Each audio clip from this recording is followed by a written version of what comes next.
Bismillahirrahmanirrahim. Assalamualaikum warahmatullahi wabarakatuh.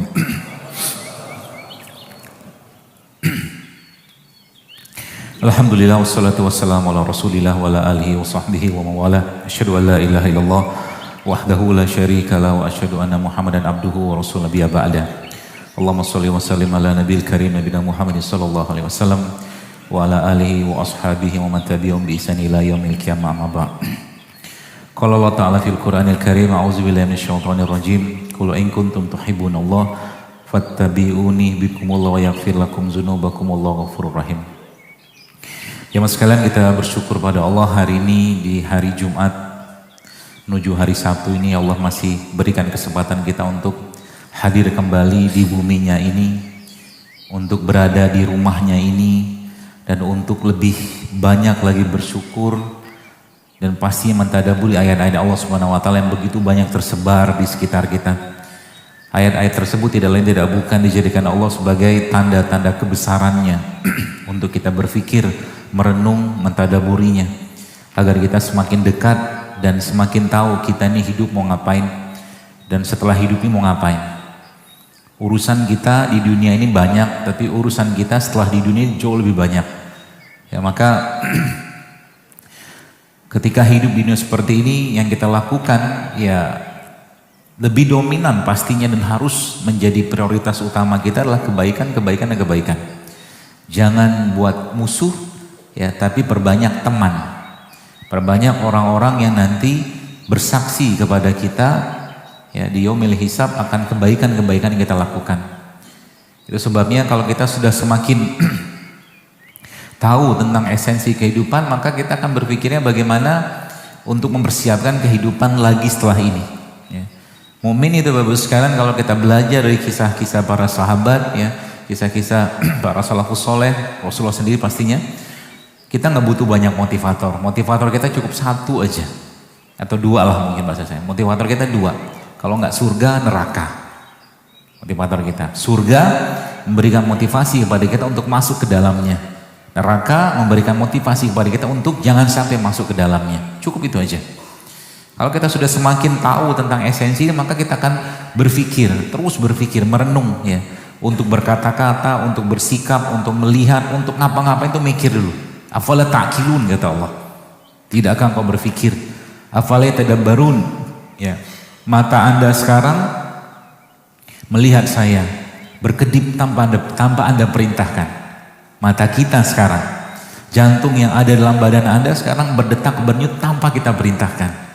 Aliran darah sekarang ini berjalan mengalir tanpa kita perintahkan.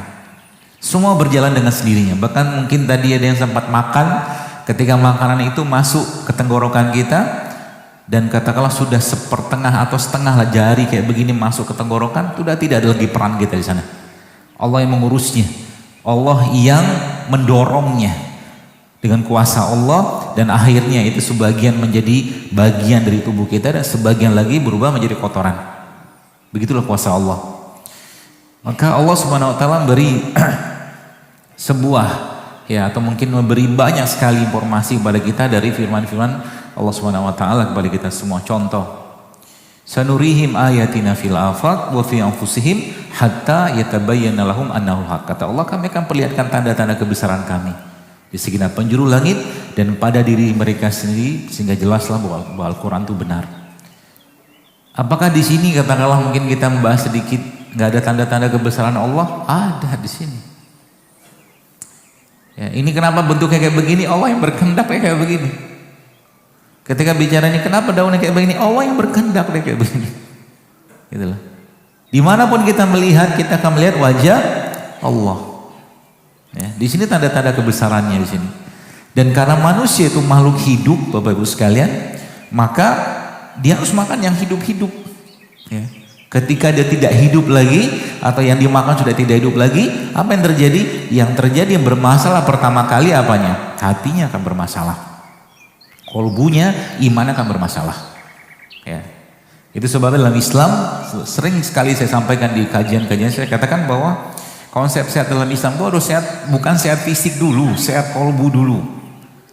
Kolbu itu harus sehat. Ya.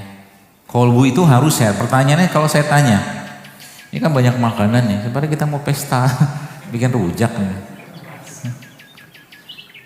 Ini sehat kan? Sehat kan? Kok ragu-ragu gitu jawabnya? Seolah-olah jawabnya keras. Sehat ya? Sehat. Bagaimana ini bisa menyehatkan kolbu Anda? Mau tanya dulu. Bagaimana ini makanan atau produk sehat ini bisa menyehatkan kolbu Anda? Caranya gimana? Oke, boleh. Sebelum makan baca doa. Ada lagi? Pura-pura mikir aja lah. Apa gitu kan. Nanti kalau ditanya pakai jawaban. Jawaban orang soleh. Wallahu a'lam. Jadi kalau udah wallahu a'lam tuh asik tuh. Apapun pertanyaannya, wallahu a'lam. Nanti kalau ujian pakai itu. Wallahu a'lam. Ada soal 50 kan? Wallahu a'lam semua. Insya Allah nggak lulus. Ini kan sehat ya, teman sekalian. Pertanyaannya tadi benar. Salah satunya bagaimana cara dia membuat atau makanan ini bermanfaat atau menyehatkan kolbu kita. Benar, tapi kalau secara fisik kolbu itu nggak butuh banyak-banyak. Anda minum begini satu aja udah sehat. Fisiknya sehat, kolbunya. Karena kolbu hanya menerima yang sehat-sehat aja. Kolbu hanya menerima yang sehat-sehat saja. Ya. Apa buktinya? Nah, saya ceritain sebuah kisah. Kemarin saya subhanallah ketemu dengan ada kru TV. Ya, dia cerita kepada saya kemarin. Mereka ada program acara lah, acara rukyah seperti itu. Kemudian subhanallah, ya pasien tuh di rukyah, kemudian bereaksi lah karena mungkin ada gangguan jin juga. Setelah dia tenang, teman-teman sekalian, setelah pasien itu tenang, kemudian sama ustadznya itu, sepertinya ustadznya juga mengikuti kajian saya. Sama ustadznya itu, si pasien tadi itu dikasih apa coba? Dikasih kurma sama tempe. Dikasih apa? Kurma sama tempe. Tapi subhanallah ternyata ketika dikasih kurma sama tempe, reaksinya sama seperti waktu di rukyah. Kira-kira apa maksudnya? Maksudnya ternyata jin itu nggak suka makanan sehat. Gitu. Berarti kalau yang suka makanan yang nggak sehat, rasukan jin? Oh enggak, bukan itu maksudnya. Yang nggak suka makanan sehat itu dia belum mampu mengatur kolbunya tadi gitu. Ya. Raganya masih didominasi oleh hawa nafsu. Itu kuncinya sebenarnya. Ya, makanya jin-jin itu nggak suka rimpang. Dia nggak suka. Ada 2 rimpang. Antum tanyalah ke yang saya bukan berukyah, tapi kebetulan lingkungan saya sangat dekat sama teman-teman berukyah itu biasanya mbak ada rukyah itu salah satu resep yang mereka kasih untuk membersihkan badannya itu susu kambing sama madu. Ya, perbandingannya 1 liter madu sama 3 liter susu kambing. Itu perbandingan yang beberapa syekh-syekh itu menyebutkan itu perbandingan paling baik untuk membersihkan tubuhnya. Nah, jadi jangan gak usah takut juga minum itu nanti keluar jinnya gitu kan. Enggak lah. Ya, tenang aja. Atau ada 2 tumbuhan yang subhanallah sering dipakai dan itu memang gak disukain mereka. Yaitu apa? Bukan. Versi Indonesianya Pak. Kalau bilang udah jelas. Brotowali sama temulawak. Gak suka dia. Pahit. Karena jin itu memang beredar di darah.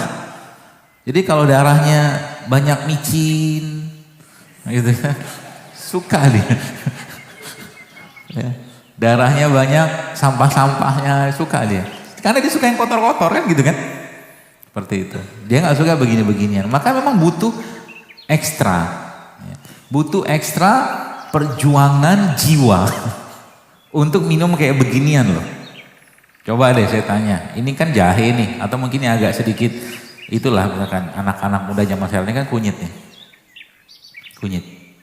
Kunyit ini Bapak sekalian, seboleh saya masukin di sini kan kalau dikasih agak-agak pahit gitu kan dia kan. Saya kasih Anda es teh manis, kira-kira pilih mana? Coba pilih yang mana, jujur aja lah. Pasti pilih es teh manis kan? Karena lebih, lebih sesuai dengan hawa nafsu kita yang bisa kita minum. Untuk minum beginian butuh effort. Maka sering saya sampaikan, hidup sehat itu kayak bangun tahajud. Susah nggak? Susah.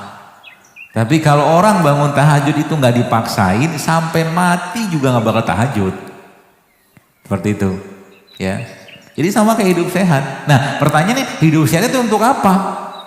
Ya, hidup sehat itu untuk apa? Ini yang sering orang kayak sekarang, zaman sekarang itu tren-tren, program diet segala macam, silakan aja, nggak masalah. Tapi kalau bagi saya mencoba mengambil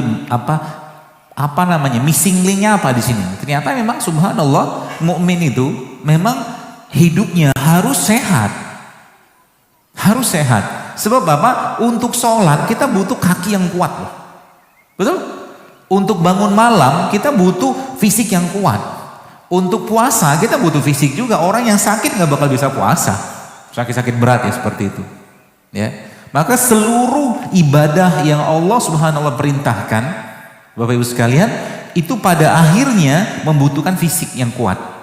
Haji, umroh, sedekah aja. Sedekah itu kan, untuk ngasih sedekah itu kita butuh tangan yang sehat gitu.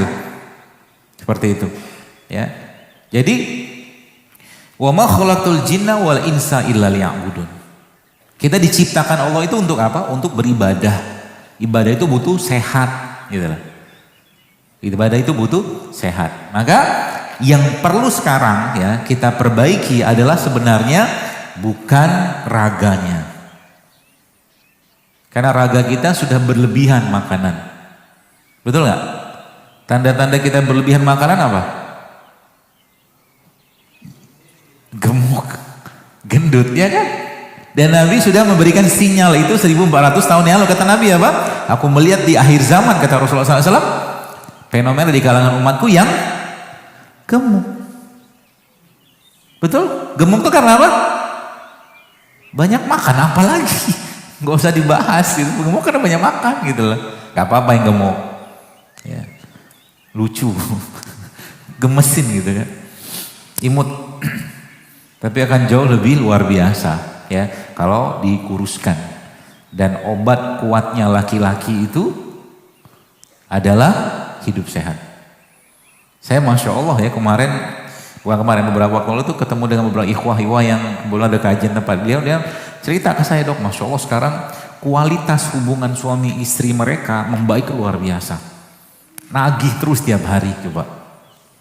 Baguslah saya bilang, sampai mudah-mudahan siapa tahu istrinya bilang, Abi harus berbagi kebahagiaan kepada muslimah yang lain gitu. Siapa tahu. Lagi ngomong gitu dibangunin, bangun gitu. Mimpi gitu. Ya. Seperti itu teman sekalian. Jadi yang kita boleh katakan sekarang kita perlu dandani itu apa? Yang kita perlu benerin sekarang itu apa sebenarnya? Kemampuan kita, ya teman sekalian, dalam menjadikan raganya kita ini sebagai tentaranya, bukan rajanya. Itu dia. Sekarang pertanyaan gini, tadi belum selesai. Bagaimana cara ini, ya? Atau ada pisang, ada nanas, semua sehat-sehat semua tuh. Bisa menjadi nutrisi atau gizi kolbunya? Jawabannya apa? Tadi kalau baca bismillah, oke dapat berkah. Tapi yang luar biasa adalah bagaimana ketika makanan ini, minuman ini, produk ini Anda sedekahkan untuk orang lain. Itu makanan buat kolbunya. Tahu ya? Anda makan satu, ini kan banyak nih misalkan. Kalau dia dimakan seperti ini semua, katakan ini makanan misalnya. Makanan sehat lah, minuman sehat. Kita makan segini aja, misalkan teh gitu kan, bikin minuman cukup, insya Allah cukup. Sisanya kasih ke orang. Itulah makanan buat kolbunya. Paham ya? Jadi kalau sekarang mau kolbunya sehat, bagaimana caranya? Berbuatlah kebaikan sebanyak mungkin. Bahkan dari makan juga bisa. Karena emang kolbu itu nggak perlu banyak makanan. Iman kita itu akan lemah kalau terlalu banyak makan. Kata Rasul seperti itu. Ulama-ulama menyebutkan bahwa memang ternyata iman itu bisa lemah. Anda teman-teman sekalian tidak akan bisa nangis ketika baca Quran, ketika sholat, ketika doa dalam keadaan perut kenyang. Susah. Betul nggak? Sayangnya Ramadan yang menjadi bulan untuk bersih-bersih, bulan yang digunakan untuk apa? Untuk ngurangi makan. Tak jauh beda yang dimakan itu dengan 11 bulan yang lain. Bukannya pakai apa? Hah? Sama aja kan? Kolak. Boleh aja. Ya itulah, Anda sudah paham lah gitu kan. Maka sebenarnya kalau kita mau jadikan kayak gini kan, Masya Allah bentar lagi kita insya Allah semoga sampai ke bulan Ramadan, itu harusnya menjadi bulan yang membuat kita tuh bahagianya luar biasa. Kenapa? Udah nggak ribet lagi urusan makan. Ribetnya atau mungkin sibuknya dengan apa? Dengan ibadah. Gitu. Harusnya seperti itu. Ya. Maka Ramadan ini coba diniatkan. Kita memang dia semua syariat dalam Islam teman-teman sekalian semuanya menyehatkan, tapi kita tidak melakukannya untuk sehat, kita melakukannya karena ketaatan. Coba apa tuh namanya, syahadat, rukun Islam yang pertama. Rukun Islam pertama kan syariat kan, syariat. Habis itu kan ada sholat tuh. Apakah rukun Islam itu atau syahadat itu bisa memberikan efek ketenangan? Jelas bukan efek ketenangan, surga. Kata Nabi SAW apa? Man syahida annahu la ilaha illallah Muhammad Rasulullah dakhulal jannah. Kata Nabi, barang siapa yang pernah mengucapkan la ilaha illallah, syahadat, masuk surga dia. Kata seorang yang bertanya pada Nabi SAW, kata dia begini, ya so, kalau dia nggak sholat gimana? Meskipun dia nggak sholat, asal tidak menyekutukan Allah, meskipun pasti akan diazab dulu gitu. Itulah. Maka itu sebabnya semakin kuat iman seseorang, kalimat itu, teman sekalian, kalimat itu akan membuatnya semakin apa namanya, berkualitas ya selnya itu. Mungkin ada teman-teman baca kemarin ada postingan saya tentang efek murotal. Ya, efek murotal baca kan? Efek murotal terhadap sel kanker. Jadi itu dikasih 3 pilihan. Bacaan murotal saja, kemudian ada kemoterapi atau apa, terus yang satu saya lupa apa itu. Ternyata yang paling dominan menghambat pertumbuhan sel kanker itu murotalnya saja, hanya murotal. Ini pilihan sih ya. Pilihannya gimana? Ketika ada penyakit yang berat, teman-teman sekalian, Anda bertanyanya bukan ke dokter, bukan ke herbalis, bukan ke manusia, tapi bertanya kepada Allah. Janji Allah apa? Allah katakan faiza maritu fahuwa yashfin, kata Allah. Dan kalau kau sakit, kata Allah, aku menyembuhkan. Ya, kata Allah begitu. Maka ketika lagi ada penyakit datang, tanya sama Allah, apa yang harus aku kerjakan ya Rob? Apakah Al-Quran ini bisa menyembuhkan? Ada janji Allah. Kata Allah apa? Wa nunazzilu minal Qur'an ma huwa syifaa'u rahmatul lil mu'minin. Sayangnya apa? Sama kayak begini teman sekalian. Ada orang mual minum beginian belum sembuh dia. Sekali belum sembuh, 2 kali belum sembuh, 3 kali belum sembuh. Ya, dinaikin dosisnya. Jadi untuk iman kayak kita zaman sekarang ini teman-teman sekalian, untuk iman kayak kita zaman sekarang, kalau boleh saya katakan, level Quran yang harus kita baca nggak cukup 1 lembar. Karena dosa kita udah kebanyakan. Gak cukup selembar. Itu yang penelitian itu Al-Fatihah dibaca 30 kali. Dibacakannya Al-Fatihah 30 kali. Ya. Baru ternyata ada respon. Apalagi kalau bacanya nggak pakai apa ya, nggak pakai hati, cuma sekedar baca doang, apalagi nggak ada keyakinan, nggak bisa. Harus yakin dulu. Sekarang kalau saya tanya, misalkan, apakah sel tumor itu bisa mengecil dengan dibacakan Al-Quran? Kalau saya katakan, wallahi iya. Tapi ada syaratnya. Syaratnya apa? Harus yakin. Gitu loh. Harus yakin. Katakanlah kayak begini, ada air. Air begini kan kata Allah dalam Al-Quran, wa ja'alna minal ma'i kulli syai'in hayy, kata Allah, dan kami jadikan segala sesuatu itu hidup dari air ini. Bisakah air ini kita kasih perintah? Kalau teman-teman yang pernah baca apa tuh namanya, bukan baca, tulisannya siapa tuh, Masaru Emoto itu kan akhirnya orang itu kan masuk Islam gara-gara air Zam-Zam, kabarnya Masaru Emoto itu. Karena dia ngeliat air zam-zam itu molekul strukturnya itu kristal tuh indahnya luar biasa teman-teman sekalian. Sangat baik molekulnya ya. Jadi sangat indah. Gimana nggak indah? Tiap hari diputerin orang coba di tawaf itu. Yang dibacakan apa? Tasbih, tahmid, tahlil. Rabbana atina fid dunya hasanah. Semua kalimat baik numpuk semua di air zam-zam itu.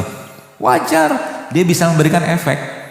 Kisahnya sama. Waktu saya pernah mendengar sebuah kisah nyata di Jerman, ada seorang perempuan, dia kena kanker. Ya, kanker ini cukup berat, sudah harus diangkat atau mungkin sehingga saya tuh prediksi dokter tuh umur dia cuma sekian-sekian gitu lah, sesuai teorinya gitu kan. Akhirnya karena dia muslim, dia pergi apa? Yang dia kerjakan, baiklah kalau memang jatah usia saya segini kata dia, apa yang dikerjakan? Dia pergi umroh sama suaminya, pergilah umroh. Dengan kondisi badan masih mengidap kanker tadi. Sampailah di tanah suci itu setiap hari dia nangis ngomong sama Allah. Ya, minta sama Allah ya. Agar disembuhkan, dan tiba-tiba kisahnya itu ada askar, ada seorang tentara wanita atau apa yang menjaga Masjidil Haram itu yang biasa muslimah itu ngomong sama dia, "Anda nangis kenapa?" "Saya lagi di penyakit gini-gini." Dia cerita panjang lebar ya. Dia cerita panjang lebar dan subhanallah, kenapa nggak manfaatkan selain doa, selain apa Anda sholat kayak begini, dia katakan Anda memanfaatkan salah satu fasilitas Allah di sini apa? Air zam-zam. Dan akhirnya baru ingat gitu kan, baru ingat dan dia minumlah air zam-zam tadi dengan keyakinan. Pulanglah dia ke Jerman. Waktu dicek lagi tumornya hilang. Masya Allah. Kenapa? Kata Nabi memang ada janji. Nabi mengatakan apa? Nabi bersabda zam-zam itu sesuai dengan apa yang kau niatkan. Ya. Zam-zam itu baru satu modal kita gitu kan. Ini belum cerita tahajud, belum cerita puasa, belum cerita sedekah. Toolsnya kalau bahasa saya, toolsnya. Ya nanti baru kita bicara aplikasinya atau hardwarenya, bahasa tanda kutip gitu kan. Sembuh dia. Terakhir kita contoh mungkin kita bicara tentang bangun malam. Bangun malam tuh kurang sehat apa? Sangat sehat loh sekalian. Orang-orang yang bangun malam pasti terjaga imunitasnya, kekebalan tubuhnya pasti terjaga. Orang yang puasa, baik kita bahas sedikit secara ilmiahnya. Ternyata sel-sel tubuh kita ini Bapak sekalian itu melakukan proses apoptosis. Apoptosis itu bunuh diri terprogram. Itu per 12 hari dia melakukannya tek. Mati terprogramnya sel, apoptosis namanya. Dan ternyata subhanallah apoptosis itu teman sekalian per 12 hari. Jadi kalau kita ambil angka 365 dibagi 12 maka kita akan ketemu berapa? 30. Jadi muslim tidak muslim dia setahun tuh dia wajib berpuasa 30 hari. Kalau dia masih manusia. Karena sel kita tuh, jadi kalau dibikin 30 hari itu Masya Allah luar biasa. Itu ternyata lanjut lagi tuh. Dalam penelitian yang lain ternyata bulan, ketika tengah bulan apoptosis itu meningkat. Tengah bulan. Proses bunuh diri terprogram sel itu meningkat tengah bulan. Dan ditambah lagi ketika ada fasting atau puasa, itu ternyata bunuh diri sel tadi makin kuat kerjanya. Itu sebabnya di sini kita belajar ada hikmah puasa Ayyamul Bid. Masya Allah kan. Umat Islam ini kalau boleh saya katakan, kalau kita betul-betul fafirru ilallah dan mengikuti sunnahnya Nabi SAW, harusnya kita menjadi umat yang paling sehat. Harusnya. Kurang apa? Ada 30 hari Ramadan. Ada 6 hari Syawal, ada Senin Kamis, ada Ayyamul Bid, ada puasa sunnah. Plus juga kalau kita bicara 13, 14, 15, itu hari di mana puncak gravitasi lagi naik dan tubuh manusia melakukan bunuh diri secara terprogram lebih banyak. Tambah puasa, 16 suruh istirahat, 17-nya dibersihkan, divaksinasi dengan cara apa? Menggunakan vaksinasi kulit namanya apa? Hijamah atau bekam. Satu rangkaian semua itu. Syariat yang kita kerjakan ini teman sekalian itu menyehatkan semua. Tapi kita tidak melakukannya untuk sehat. Semua syariat dikerjakan dia fungsi peran utama dia apa? Menyehatkan hati sebenarnya. Hati disehatkan. Ya, seperti itu. Maka kalau kita sudah ngerti konsepnya maka insya Allah akan lebih gampang. Asal tahu dulu nih konsep-konsepnya. Ya, kita ini makhluk hidup, kita ini manusia. makhluk hidup. Maka makanlah yang hidup-hidup. Jadi kalau boleh saya katakan, saya tidak melarang Anda makan makanan yang kemasan, silakan aja. Tapi kalau kita bicara air saja, air yang paling baik ya kita bicara air yang paling baik. Air apa? Air yang tidak dimasak sebenarnya. Kalau teman-teman pernah pergi ke Ranu Kumbolo, ya kan? Saya belum pernah pergi. Ya pernah lah, anggaplah udah pernah. Saya udah pernah sampai di Ranu Kumbolo sampai ke Ranu Mati. Tapi nggak naik gunung. Waktu mau naik gunung turun saya, takut mati. Kenapa takut mati? Daripada mati di sini mendingan saya mati jihad gitu kan, mati lagi dakwah. Mati naik gunung menurut saya bukan serah sih, tapi bagi saya lebih baik saya mati yang lain aja lah gitu. Kalau itu kan 45 derajat tuh. Gitu loh. Mikir begitu, mikir mati. Ya. Tapi kalau mau naik gunung silakan aja naik gunung. Ingat kalau mau naik gunung jangan lupa bawa ustadz buat tausiah.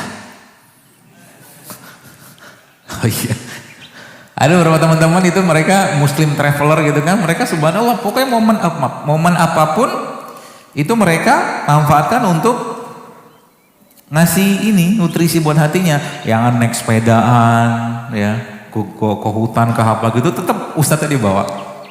Jadi tetap dapat siraman hatinya begitu. Yang naik gunung juga sama, lagi lihat gunung, masya Allah tadaburnya luar biasa itu. Ya, gitu. Nah, cerita Ranu Kumbolo itu kan air, ada danau gitu kan, subhanallah kan, itu kan nggak boleh orang pipis itu, nggak boleh, dijaga banget kelestarian. Jadi kalau teman-teman pernah lihat, kita akan bahas nih, mudah-mudahan menjadi suatu hal yang menarik untuk Anda. Jadi kalau kita lihat atau kita cek, air di Ranu Kumbolo itu kalau Anda tes pakai pH tester, pakai pH drop itu pH-nya sekitar 7,5 atau 8 itu. Warnanya hampir kebiruan. Saya udah cek, ada videonya tuh. Ya. Dan itu nggak dimasak, langsung bisa dia ambil air, saya langsung minum. Airnya langsung minum. Bisa diminum situ. Sama kayak Zam-Zam kan? Gitu loh. Itulah living water kalau bahasa saya itu, air hidup. Tanpa pengolahan. Paham ya gitu ya? Ya. Kita belajar lagi gennya atau DNA manusia. Jadi semua yang Allah ciptakan Bapak sekalian ini berpasangan semua. Nanti hubungan apa? Hubungannya sama makanan-makanan ini. Ya, dia berpasangan semua tuh. Ketika sesuatu masuk sudah tidak ada lagi sesuatu yang hidup di sana akibat pengolahan, akibat kemasan, akibat apa yang terus menerus dikonsumsi, dia putus tuh, hilang elektronnya. Ya, nah sebelum kita bahas hilang elektronnya, ternyata gennya kita itu saling berikatannya, teman-teman sekalian, gennya kita itu saling berikatan dalam keadaan atau pH yang sangat tinggi. Jadi gen kita itu ikatan pH sangat tinggi, bisa 9 sampai 10 pernah saya baca. Kalau teman-teman pernah ngecek ASI itu pernah dicek nggak pH-nya berapa? Ibu-ibu belum pernah ngecek ya? Ayo coba dicek. ASI itu pH-nya sama kayak air Zam-Zam. pH ASI itu 8,3 lah, sama kayak air Zam-Zam. Gitu. Jadi memang kalau mau sehat, ya minumlah, bukan minum ASI. Gak cocok kita minum ASI udah. Makanya kalau bayi itu, Bapak sekalian, bayi itu ya memang minumannya ASI cukup, udah cukup. pH-nya tinggi, ya, dia punya kandungan mineralnya, vitamin macam-macam lah, saya nggak ingat semua itu. Sangat lengkap pada ASI itu. Sama kayak Zam-Zam. Ya seperti itu. Nah, lalu kita lihat lagi nanti. Itu pembahasan di situnya. Maka kita lihat, bahwa ternyata subhanallah, semakin kita mentadabur ini semua, semakin kita paham bahwa ternyata kejadian atau penyakit yang kita atau mungkin banyak orang rasakan saat ini tidak lain tidak bukan muncul gara-gara apa? Gara-gara banyak sel-sel kita itu yang kehilangan elektronnya. Banyak yang kehilangan elektronnya. Dia menjadi radikal bebas. Ya, radikal bebas. Kalau sudah berubah atau banyak radikal bebas di badannya, apa yang terjadi? Pasti akan muncul penyakit, cepat atau lambat. Yang pertama. Yang kedua apa? Akan terjadi perubahan sikap karena selnya stres. Gennya stres, orangnya stres. Gitu lah. Ya. Jadi bagaimana cara memperbaginya? Kembalilah ke ciptaan Allah yang benar gitu kan. Ya, kembalilah ke ciptaan Allah. Maksudnya gimana gini? Ini kan ada kurma.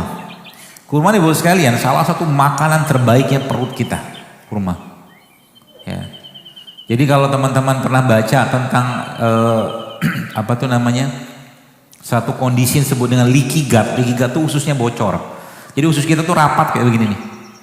Jadi kalau ketika makan sesuatu yang tidak sehat, dia ngerenggang, tap, tap, tap, tap kebuka. Maka isi ususnya masuk ke darah. Yang asamnya, yang apanya semua masuk perlahan. Cikal bakalnya autoimun tuh di situ sebenarnya. Ketika ususnya terbuka, cikal bakalnya, ya. Nanti ngobatin gimana? Gampang, tenang aja, saya kasih caranya. Gampang sekali. Asal mau nyetop dulu. Yang bikin masalah di merekanya ini. Dia ngeregang terus tuh, sehingga apa? Orangnya mulai keluhan, ya, gampang batuk pilek. Susah buang air besar, mens bermasalah, musim disalahkan, musim hujan salah, kering salah, rambutan salah, duku salah, manggis salah. Banyak orang yang begitu zaman sekarang. Nah, jangan makan rambutan, nanti batuk. Salah apa rambutan?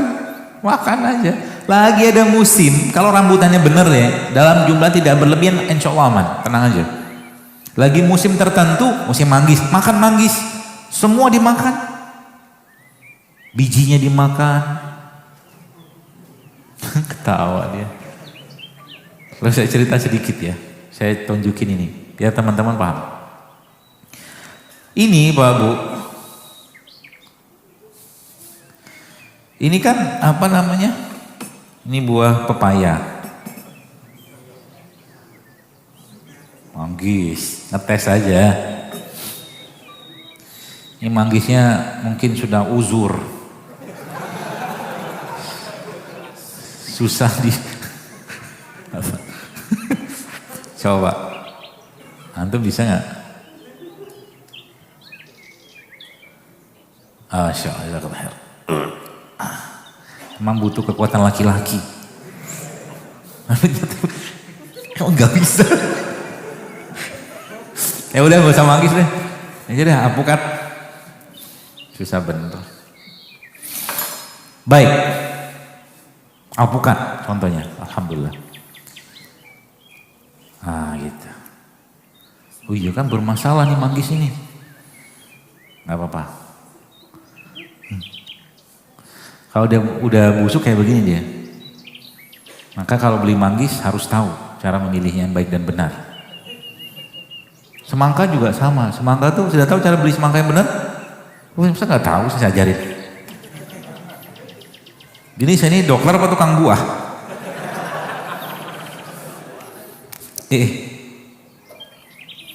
Semangka nih teman-teman sekalian, kalau Anda beli semangka,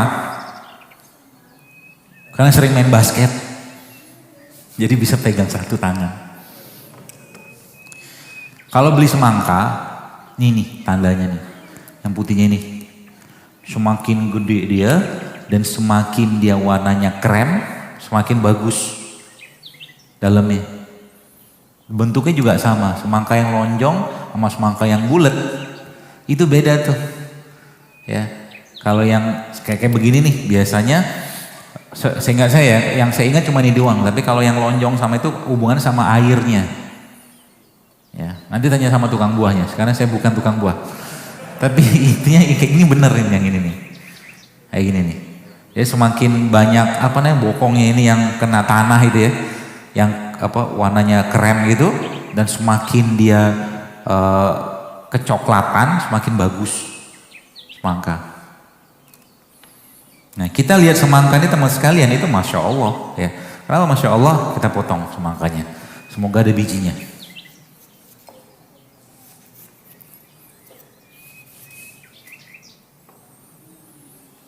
Lihat, ada biji, ada biji.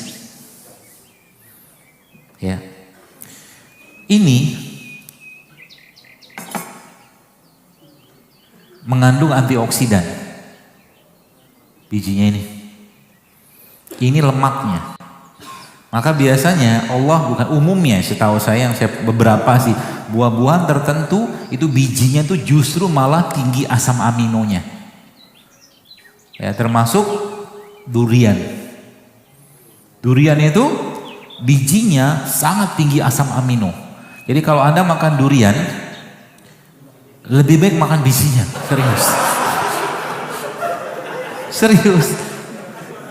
Karena itunya dagingnya itu kan gula. Daging durian itu kan gula, maka orang banyak makan gula, lama-lama capek juga badan yang olah gula. Ya, makan durian boleh, nggak masalah. Anda makan daging duriannya mungkin 2 potong ya, bukan durian. 2 potong, 3 potong. Karena durian adalah ujian buat kita. Enak kan? Kemarin saya di mana, di Medan. Gue bayang durian Medan kayak apa kan? Masya Allah. Tapi saya berhasil melewati ujian itu.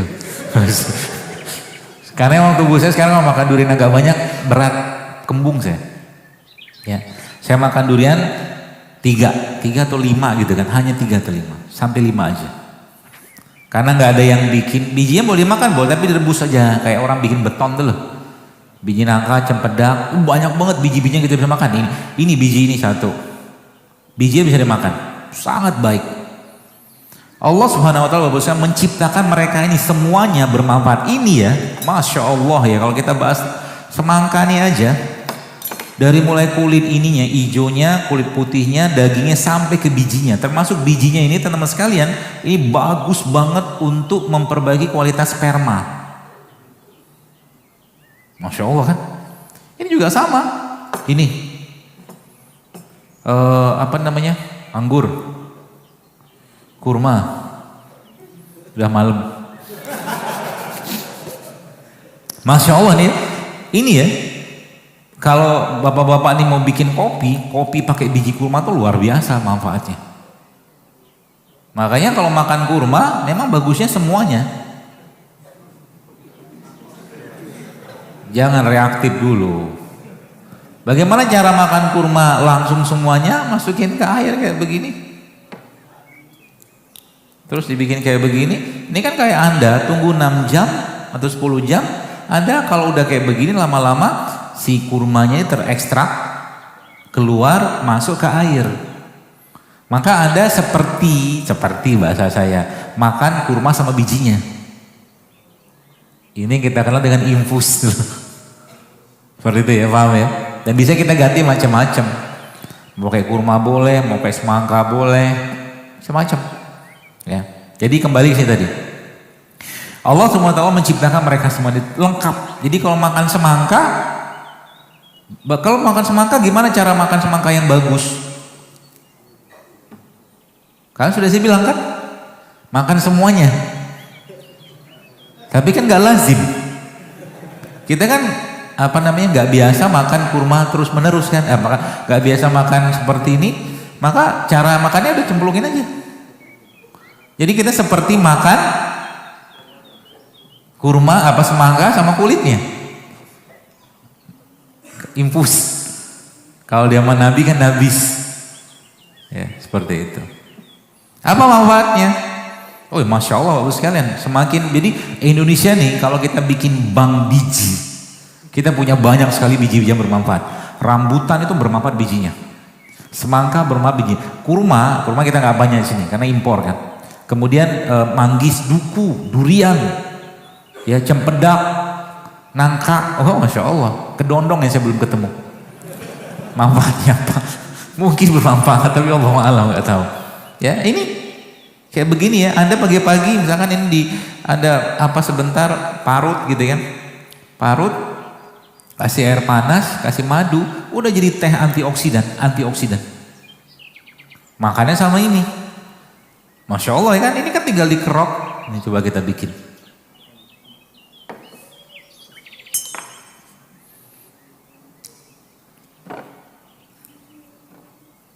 Kalau biasanya urusan makan langsung diem. Tiba-tiba hening hashtagnya. Apa manfaatnya? Banyak. Bapak sekalian lemak ya. Siapa tuh namanya? Alpukat ini, dia lemaknya, dia proteinnya baik, protein juga. Dia mengandung lemak buat jantung juga. Cara makan alpukat yang sehat seperti apa? Jangan dikasih gula, jangan dikasih kental manis. Ya kan? Makan kayak begini pagi-pagi, sarapan. Khalifah itu gagah. Kebayang sosok khalifah gitu kan? Khalifah itu makanannya itu sehat-sehat. Masa khalifah makan cireng, cilok, seblak? Boleh nggak makan begituan? Boleh, siapa yang ngelarang? Ya, tidak apa-apa. Tapi ingat, kalau Anda makan sesuatu yang nggak sehat, Anda perlu pikirkan. Ya, pikirkan apa? Harus dibakar. Harus dibakar kalorinya. Saya sering sampaikan. Kita harus jujur. Nasi Padang itu kalau saya membahasakan nasi Padang nggak sehat, jujur aja.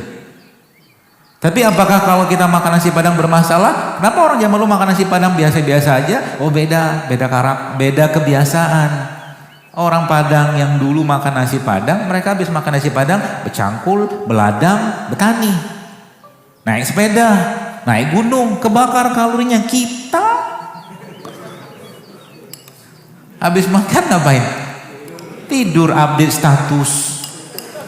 Akhirnya apa? Numpuk kan semua kan? Gitu loh. Gak salah makanannya. Ya orang kita zaman dulu orang-orang kayak misalkan di sini makanan si orang sini apa? Rawon. Rawon tuh sehat. Tapi kalau nggak dibakar juga, ya apalagi mungkin rawonnya mungkin apa namanya? Mangkoknya kecil gitu ya. Dagingnya 3, 5. Yang banyak apanya? Nasinya kan. Toge mahal, nasinya banyak. Apa yang terjadi teman sekalian? Masya Allah, ya, umpuk. Gula nggak dipakai jadi lemak. Gula, ingat baik-baik, gula nggak dipakai jadi lemak, itu kata kuncinya.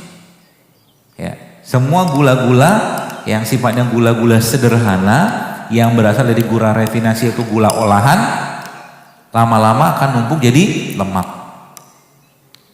Sekarang kita bahas contoh aja misalkan. Ini bukan untuk mencela makanan ya, tapi kita belajar.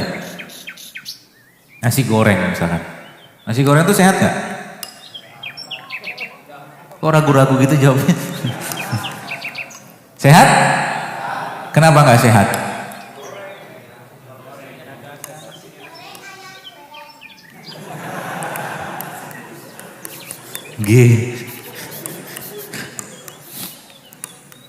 Mudah-mudahan nggak ada yang jual di sana ya. Tak apa-apa. Beberapa kajian-kajian saya sekarang, masya Allah saya senang. Yang jualan-jualan di sekitar masjid itu sudah mulai berubah jualannya. Ya. Nasinya sudah gula, kan gitu kan? Terus digoreng, pakai minyak, udah lemak lagi. Gula nggak dipakai jadi lemak. Pakai minyak lagi, lemak lagi. Pakai apa lagi? Tepung dari kerupuknya. Kan ada kerupuk tuh. Kerupuk tepung nggak? Tepung. Tepung gula nggak? Gula. Ada temannya lagi? Ada. Bakwan? Masa dilupakan? Ada bakwannya. Tepung lagi. Terus makan pakai apa? Telur. Telur itu kan protein. Protein kita dipanaskan, seingat saya sih di suhu 55 derajat Celcius udah banyak yang rusak proteinnya. Terus minum apa? Gula lagi nggak? Jadi dimakan apa? Gula aja. Makan rasa. Ya. Jadi daripada kayak begitu kita ganti aja. Dari sini, misalkan ada beli nasi goreng itu paling sehat apanya? Acarnya. Ya kan? Benar gak? Setuju gak? Boleh gak makan nasi goreng? Boleh, siapa yang larang? Caranya gimana? Banyakin acarnya. Bang, beli nasi goreng 2 sendok aja bang nasinya. 2 sendok makan ya, bukan centong. Sisanya bang, acar. Masya Allah itu sehat insya Allah. Karena kita udah kelebihan lemak kan? Coba jujur Bapak Ibu sekalian. Kita udah kelebihan lemak gak sekarang? Sebagian besar. Tandanya apa? Tandanya banyak lipatan. Di mana? Perut. Gak usah dipegang-pegang, aib. Bangga lagi dipegang. Gimana nggak? Apa namanya? Dan ingat ya, lemak yang ada pada badan kita itu efeknya panjang sekali, panjang banget. Otak dapat, tulang dapat, sendi dapat, perut dapat, ya, jantung dapat. Otak apa yang terjadi? Lemot mikirnya. Jantung susah tidur nanti. Salah satunya pencernaan bermasalah. Cara membuang lemaknya gimana? Dibakar. Kalau enggak jangan masukin lemak. Apakah Bapak Ibu makan jeroan tiap hari? Enggak. Tapi masalahnya kita makan gula tiap hari. Gitu loh korelasinya. Ya. Kenapa bapak-bapak yang nyangkul-nyangkul yang bangunan-bangunan pinggir jantung badannya six pack? Six pack loh itu. Soalnya perutnya datar gitu kan. Lebih gagah daripada orang Telkomsel itu. Telkomsel duduk dia, nggak ada nyangkulnya gitu kan. Caranya gimana orang Telkomsel bisa kayak mereka? Kalau gedungnya 5 lantai jangan naik lift. Bisa. Tek naik gitu kan. Setiap beberapa tangga jangan begini tapi sambil tahan napas. Sebulan insya Allah kebentuk tuh badan. Serius. Ini nggak bercanda. Kebentuk karena naik tangga tuh salah bahkan ada perlombaan itu apa namanya itu vertical run. Ada tuh naik tangga. Itu ngebakar kalorinya luar biasa. Saya Pak Bu pernah nyobain jogging 12 kilo. Anda tahu kebakaran cuma berapa? 700 kalori. Satu piring nasi goreng selesai. Luar hari 12 kilo hampir 2 jam itu saya ya. Ya, karena emang bukan pelari, pernah nyobain. Seperti itu. Jadi kita harus ngerti dulu masalahnya apa. Karena masalah yang dimakannya Mas sekarang sudah banyak masalah. Kayak sekarang kayak begini kan sudah jadi makanan nih. Ini Masya Allah teman sekalian. Ada madunya nggak? Ini kayak madunya.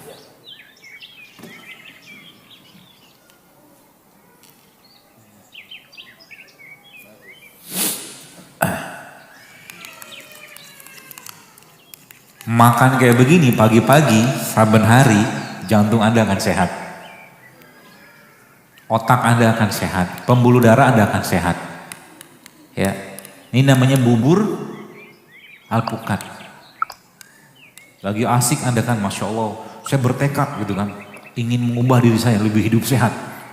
Bikinlah kayak begini kan, makan. Tiba-tiba abang bubur lewat, teng.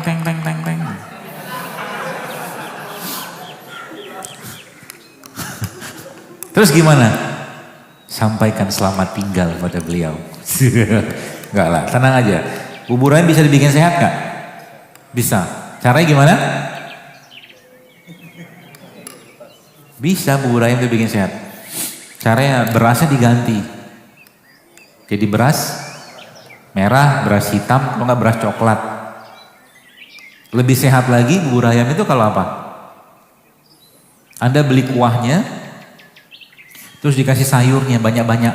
Jadi mangkok itu penuh dengan kuah dan sayur. Kebayang? Kasih sambal. Nah udah itu bubur ayamnya. Enggak ada buburnya. Bolehlah sedikit. Kan kita udah kebanyakan gula. Kalau badan Anda sudah terbentuk, sudah asik, silakan makan apa aja. Ini masalahnya puasa jarang, sayur jarang, buah jarang, minum jarang, olahraga jarang. Tiap hari makan gitu-gitu terus, ya namanya buka pintu penyakit. Ya kasihan dokter-dokter Pak Bu sekarang. Coba lihat, Anda bayangkan. Kita sekarang kalau boleh saya katakan ya dengan kondisi kayak sekarang nih, ya yang atau tidak teredukasi apa, bagaimana caranya ngasih tahu masyarakat untuk makan sehat, itu yang belum. Sedangkan kuncinya di situ, bagaimana mau sehat zaman sekarang? Semua tempat makanan udah nggak sehat semua. Lihat puskesmas sekarang, lihat rumah sakit. Rumah sakit itu paling sepi kapan? Ramadan. Ya kan? Itu kan kata kuncinya. Makanya supaya rumah sakit jangan terlalu rame, banyakin puasa. Kan gitu kan? Karena emang puasa bikin sehat seperti itu. Nih buburnya.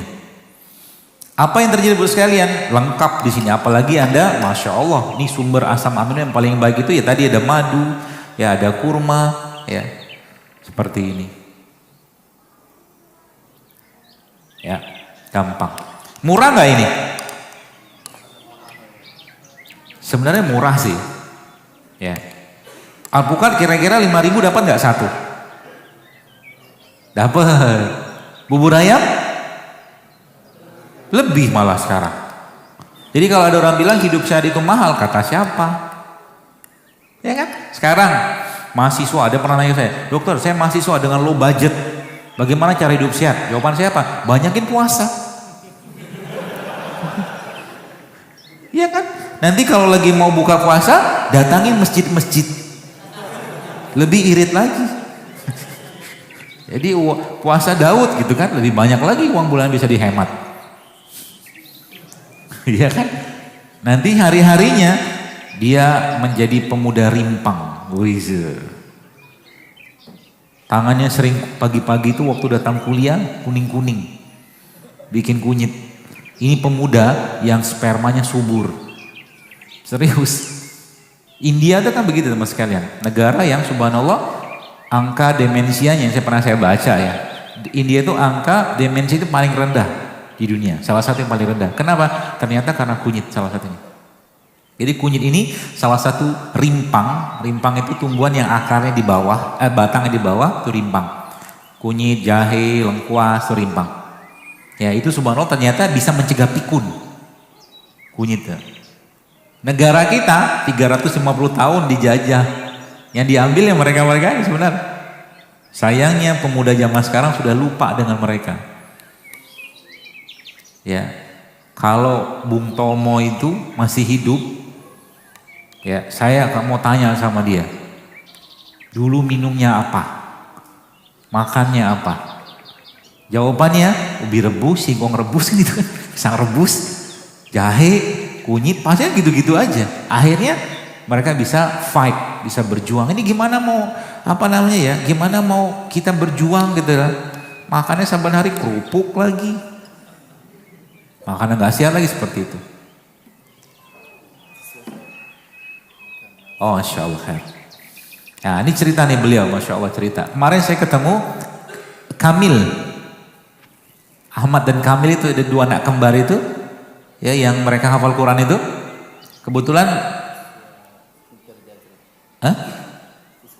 siswa. Oh gitu di sini, Masya Allah. Nah, jadi Kamil tuh kemarin datang ke saya waktu ada kajian, saya tanya sama beliau, makannya apa? Nah makannya terjaga sekali, jadi ngapalin Quran itu juga makan juga itu harus bagus ya.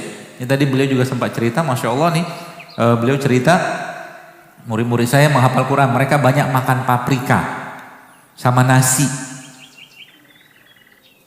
Masalahnya apa sekarang? Ini sekarang kita makan nasi nggak pakai bumbu. Jadi gula aja. Jadi kalau teman-teman mau bikin nih, saya ajarin caranya ya. Saya ajarin dia, Anda bisa tetap makan nasi, tapi dalam keadaan damai bahagia. Dikasih masalah, dikasih bumbu nasinya. Nanti caranya gimana? Nih saya ajarin. Di bumbu nanti dibikin. Ini serai.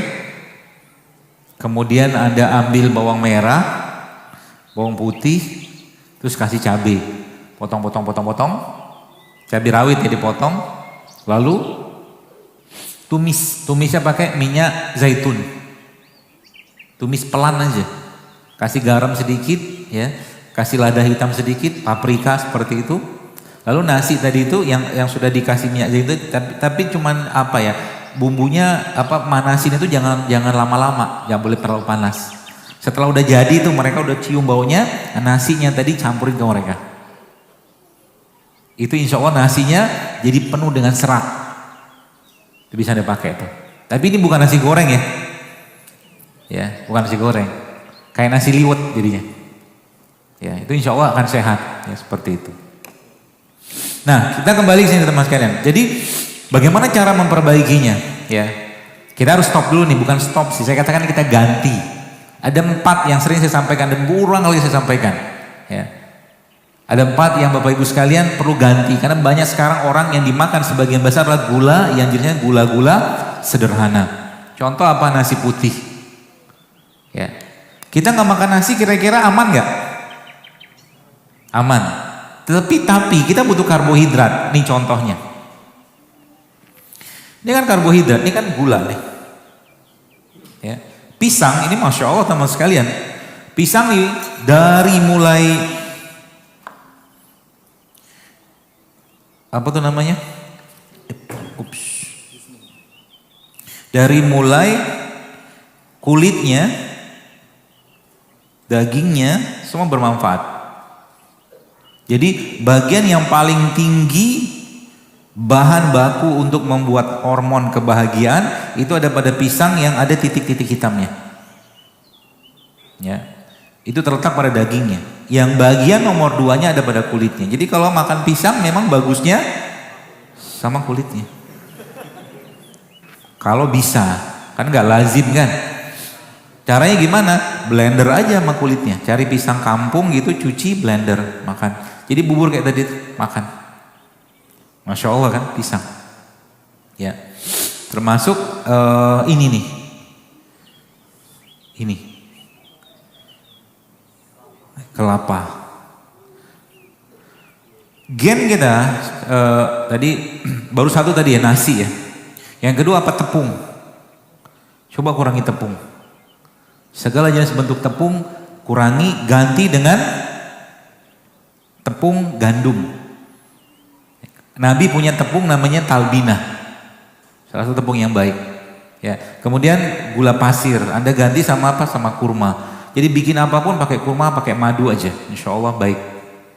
3 kan? Yang keempat apa? Minyak. Dalam 7 hari ke depan, nah nih coba saya tantang Anda. Mau nggak? Mau ditantang? Lemes gitu. Dalam 7 hari ke depan,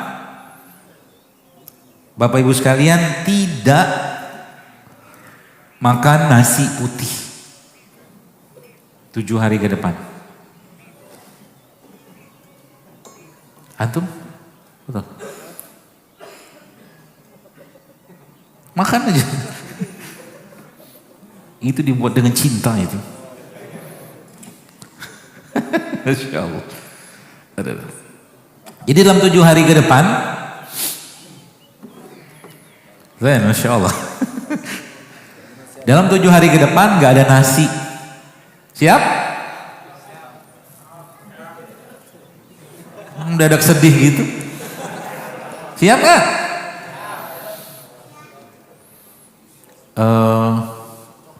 Anu tadi yang makanan di rumah tadi coba dibawa sini. Dalam tampah itu. Gak ada nasi ya 7 hari ke depan ya. Gak usah sedih gitulah, biasa aja.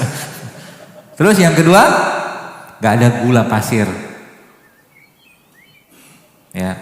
Yang ketiga, gak ada tepung. Yang keempat, gak ada minyak. Coba 7 hari ke depan, gak usah itu dulu deh. Ya. Kalau Anda bisa mengatasi itu, maka tubuhnya insya Allah. Dan satu lagi, makanan olahan dalam kemasan. Apapun bentuknya. Yang Anda makan 7 hari ke depan tuh makanan alami semua. Kayak begini buah-buahan, kayak begini makan langsung. Ya, seperti itu. Ya, 7 hari ke depan. 7 hari dulu deh. Apa yang terjadi? Tubuh Anda akan ngeriset. Gitu. Dia akan kayak laptop error, kan error tuh sekian lama tuh gak connect gitu kan. Termasuk brain fog. Brain fog itu salah satunya adalah apa ya, sindrom di mana orang itu bawaannya lupaan terus gitu. Pikirannya berkabut. Brain fog. Ya. Tubuhnya kayak laptop yang tadi hang, di reset. Tep. Tuh, Masya Allah. Kemudian dia nyala kembali. Lebih clear, lebih apa, dan usus yang tadi renggang tadi akan ikat lagi dia. Oke. Lalu nih, yang kedua, gen kita itu Bapak sekalian, gennya kita itu apa yang terjadi sebenarnya pada, atau apa bahan bakunya? Bahan baku gen kita itu adalah ini.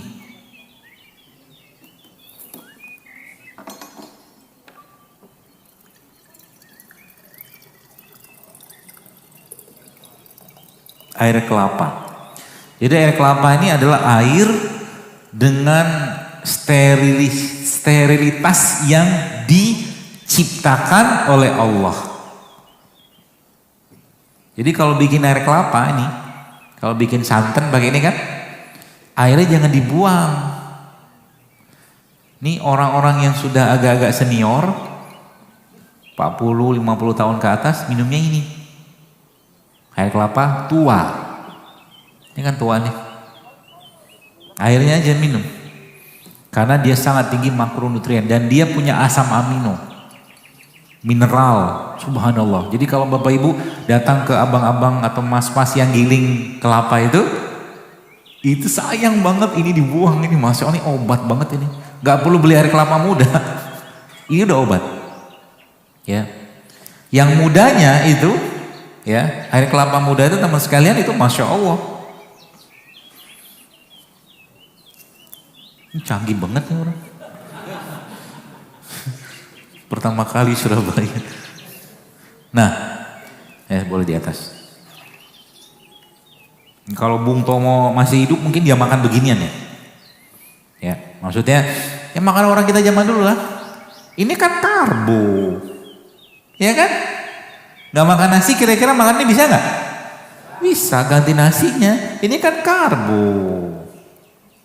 Tepung juga. Ya kan? Ini juga karbo, tapi kan sehat. Ya, kira-kira makan sebegini, bukan sebegini lah. Banyak. Cukup nggak pagi-pagi makan beginian? Cukup, insya Allah cukup. Makan beberapa potong udah cukup, insya Allah. Tapi efeknya apa? Badan kita tidak akan lemes karena jenis gulanya bukan kayak gula pada nasi. Itu bedanya. Jadi orang Indonesia itu makanannya apa? Makanan kita aja lah, gak usah heboh-hebohan. Ya, sekian lama makan pizza gitu kan, enggak juga lancar bahasa Italianya. Makan kita aja lah, jangan heboh-hebohan. Makanan satu tempat yang Allah ciptakan di suatu negeri, itulah yang paling cocok untuk mereka. Ya. Dan karena kita nggak tumbuh kurma ini kan asam amino. Asam amino itu bahan baku pembentuk gen, maka ada asam amino, ini asam amino. Di Saudi atau di Arab nggak tumbuh kelapanya. Di sini Allah ciptakan. Jadi kita nih, Indonesia nih boleh saya katakan is a blessing country. Negara yang penuh berkah loh sebenarnya.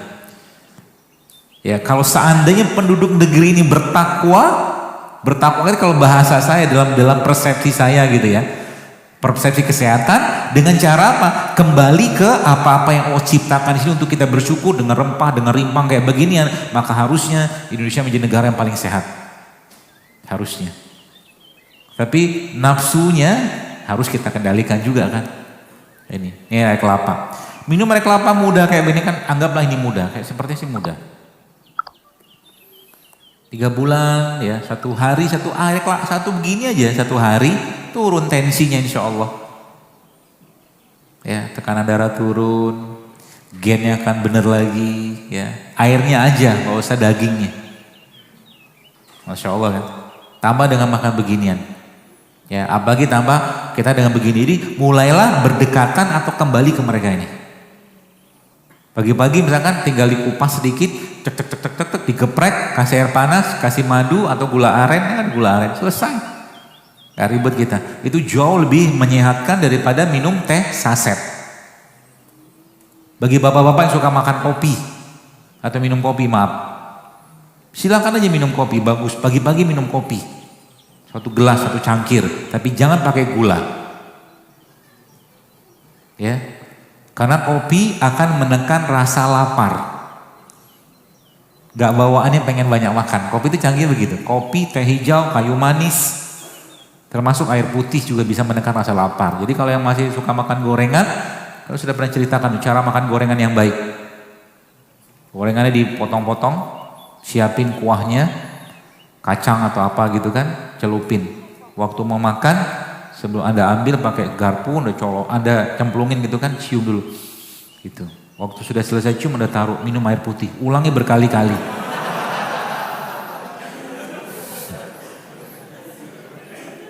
Lama-lama air putihnya akan menekan keinginan untuk makan kurma.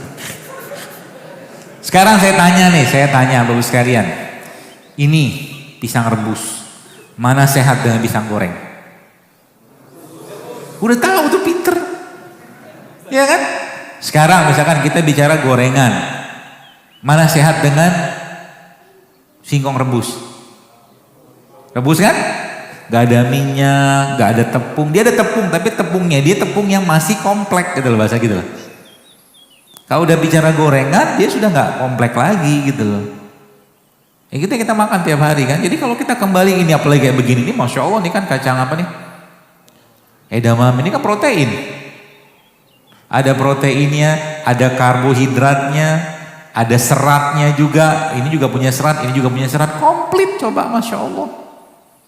Modal berapa beginian? Modal cepat juga bisa. Ya, beli 10.000, 20.000 untuk satu keluarga cukup sebenarnya. Gitu lah. Gak ribet-ribet. Ini kacang kayak beginian juga sama, Masya Allah. Ya, gampang sebenarnya. Asal apa? Asal mau aja. Maka coba 7 hari ke depan, teman-teman sekalian, saya bukan melarang Anda makan karbohidrat ya, tapi nasi putih yang saya himbau. Kita tetap butuh karbohidrat. Ibu-ibu jangan gak makan karbohidrat. Butuh untuk metabolisme hormon, butuh karbohidrat. Ya, jangan gak makan. Tapi carilah sumber karbohidrat yang sehat. Seperti itu. Ya, termasuk dari kelapa tadi ya. Usahakan dalam seminggu sekali minum air kelapa. Kalau masih muda, air kelapa muda. Kalau udah tua, kelapa tua. Beda kandungan memang. Serius, ini kan bercanda. Saya juga sempat ketawa apa benar gitu ya. Niatnya memang benar. Jadi orang-orang yang tua minumnya kelapa tua. Ya, yang masih muda air kelapa muda nih. Ini kata muda. Ini kini sekarang Masya Allah nih ya. Air kelapa muda itu kalau Anda ambil racun, kata guru saya tadi pernah nyobain, saya belum pernah, tapi dia cerita saya, dia seorang peneliti juga, itu racun itu kalau dimasukin racun tikus atau racun apa yang bentuknya cair, itu dimasukkan ke dalam air kelapa, langsung gumpal dia. Dia punya antikoagulan, dia bisa membekukan atau membekukan sesuatu dengan cepat. Jadi dia melokalisir racun yang masuk. Maka zaman dulu kan kalau orang keracunan apa baygon atau apa ya, ke minum apa gitu kan racun serangga, kan dikasihnya ini. Gitu kan? Tapi jangan dikemas, kemasannya ini kemasannya. Ya, minum air kelapa paling bagus apa? Pok, minum. Jangan pakai sedotan. Jangan cocok, bibir kita tuh lebih cocok minum langsung begini.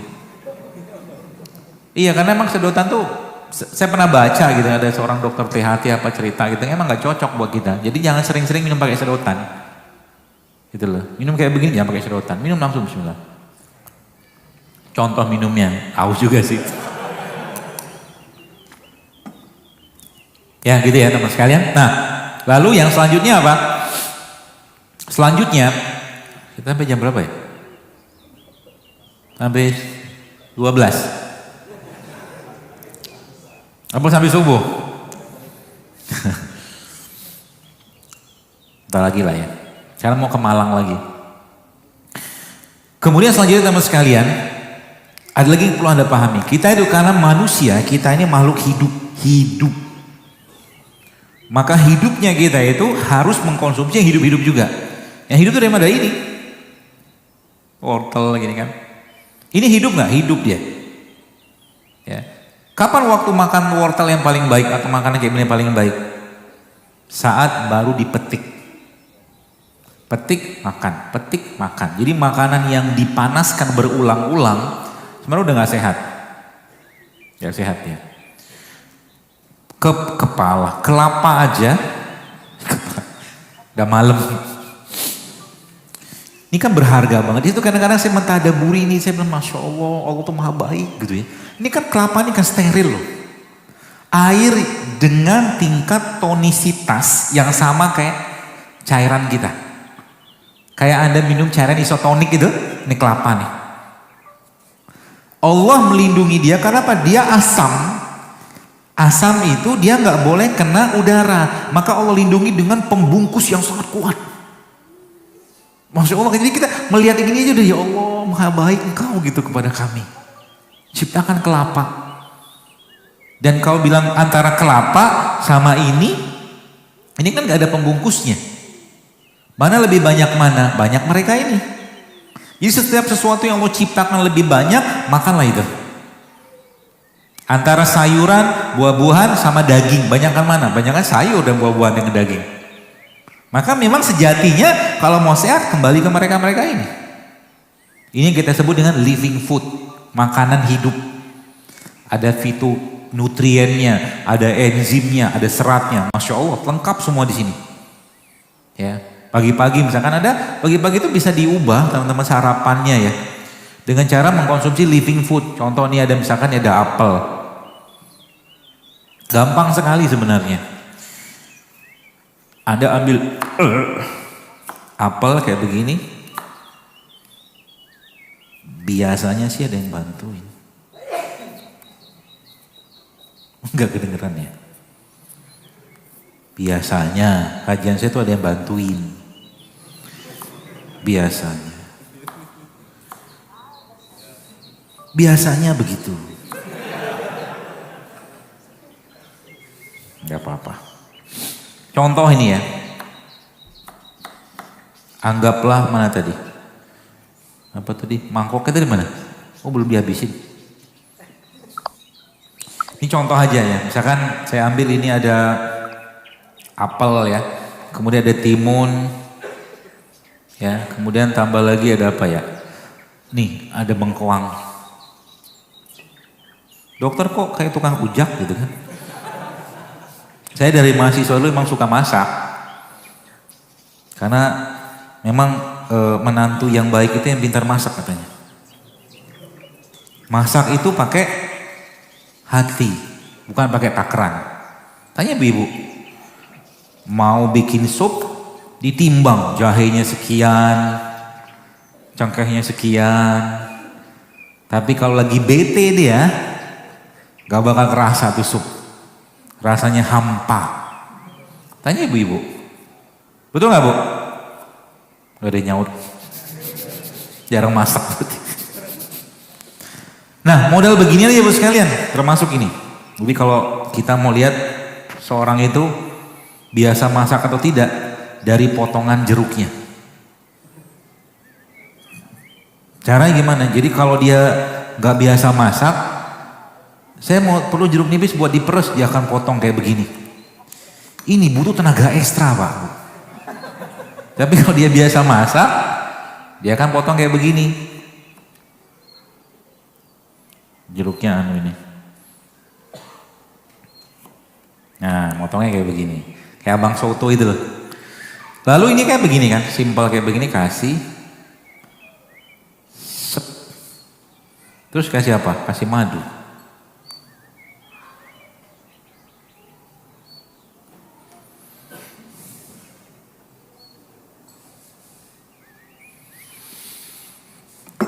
Ini kalau mau dimakan silakan loh.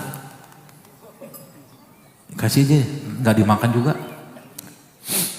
Saya disuguhin itu, suruh makan tanpa gitu, mana bisa saya makan. Nih, Anda makan begini misalnya, Masya Allah ya, kalau mungkin boleh saya katakan, perut kita kalau bisa kirim WhatsApp, dia akan berterima terima kasih banget. Kenapa? Living food. Ya, living foodnya ada asam amino, ada enzim, ada mineral, apalagi tambah dengan ada garam kayak begini. Garam, ini garam Himalaya, tapi bukan dari Himalaya sana sih. Dari Pakistan katanya, tapi Indonesia juga punya garam ini, namanya garam gunung organik. Ini jauh lebih sehat kalau boleh saya katakan daripada gorengan yang kita makan. Masya Allah kan? Simple sebenarnya. Murah? Murah. Tapi makanan kayak begini Anda rutinkan tiap hari tambah dengan sayuran tadi, Allahu Akbar. Generasi kita ke depan insya Allah akan sehat. Dan kita harus mulai dari sekarang. Saya agak khawatir melihat negeri kita ini. Dulu waktu saya masih main Twitter, saya pernah bilang, waktu itu saya ngelihat, karena fenomenanya sudah saya temukan. Saya ngelihat gitu kan, kayaknya negeri kita ini akan booming atau panen autoimun. Itu 10 tahun yang lalu saya tulis sudah. Waktu zaman di Twitter, ternyata subhanallah sekarang iya. Anak-anak kemarin saya lihat umur 7 tahun apa 9 tahun kena psoriasis coba. Psoriasis atau imun loh. Perempuan sekarang berlimpah PCO. PCO itu polycystic ovary syndrome. Ya. Sel telurnya nggak matang. Kenapa sel telur perempuan nggak matang? Karena stres. Apa obat buat perempuan yang kena PCO? Jawabannya apa? Pergi ke kajian, hadiri majelis taklim, baca Quran, zikir, nanti sel telurnya akan bener. Makan kayak beginian, itu sembuh. Yang ngomongin bukan saya sebenarnya, saya dapat diskusi ini waktu cerita sama seorang dokter kandungan juga, seorang guru saya, Masya Allah cerita begitu. Ternyata PCO itu obatnya datang ke majelis taklim. Hamil katakanlah sudah mau menikah, sekarang apa yang terjadi? Jaga perkawinannya, berbuat baik, jangan baru nikah sudah mikir kita punya anak berapa, loh, mikir banyak luar biasa, mertua ditinggalin, mertua tinggal orang tua semua, jadi ibarat kata itu peluang kebaikannya lewat gitu loh, sayang kan, gitu ya. Maka mari kita niatkan buat sekalian, Indonesia ini sudah sangat, kalau boleh saya katakan menanggung banyak beban. Terlalu banyak penyakit yang kita bisa cegah dengan cara apa? Ayo kembali ke apa-apa yang Allah ciptakan untuk negeri kita ini. Gitu loh. Dan ingat, ketika Anda makan, pikirkan baik-baik. Kira-kira yang dimakan itu bikin penyakit atau bikin sehat? Pilihannya dua itu aja. Kalau jelas-jelas bikin sakit, jangan dimakan. Dan kita udah tahu sebenarnya kan. Kita udah tahu yang mana sehat, mana nggak sehat. Udah tahu. Kalau udah ngerti nggak sehat, jangan dimakan. Sekarang saya mau tanya, kita deklarasi dulu. Bapak Ibu siap hidup sehat? Untuk apa? Untuk Allah. Untuk lebih taat kan gitu kan? Agar tahajudnya lebih berkualitas. Agar sholat hariannya lebih berkualitas. Agar ngajinya lebih berkualitas. Agar semua ibadah itu lebih berkualitas. Dan ketika Anda niatkan karena Allah, maka ketika Anda minum serai, minum jahe, minum kunyit, niatnya karena Allah, maka dapat pahala. Hidup sehatnya kita bukan untuk gaya-gayaan, tidak. Hidup sehat kita untuk bersyukur dan bagian dari ketaatan kita kepada Allah Subhanahu wa taala. Dua hal ini jangan pernah Anda tinggalkan. Yang pertama apa? Rempah. Ya, rempah sama rimpang itu aja sebenarnya. Ya, modal kayak begini ya, Masya Allah nih, saya pernah nyobain, nanti Bapak Ibu bisa cobain nih. Ini minuman sederhana tapi efeknya luar biasa. Nanti Anda ambil jahe, nih, ibu-ibu juga nih. Jahe, kemudian kunyit, kemudian lengkuas, kemudian serai. Ini jahenya paling banyak, nomor 2-nya kunyit, yang nomor 3-nya lengkuas, nomor 4-nya serai. Ya 4 itu tadi. Kemudian ada kasih air panas, air dispenser aja cukup lah. Kemudian setelah agak dingin, teman-teman kasih jeruk nipis, gitu kan, sedikit aja. Setelah itu disaring. Setelah itu disaring, ambil sarinya, dan habis itu Anda blender dia sama kurma. Ya. Kebanyakan kurma dibuang bijinya, nanti di blender setelah itu, minum. Saya nyebutnya ultimate rimpang. Jadi 4 yang terbaik itu, ada kunyitnya, ada jahenya, ada lengkuas, serai, ini kan bukan rimpang, ya serempah lah. Itu terbaik.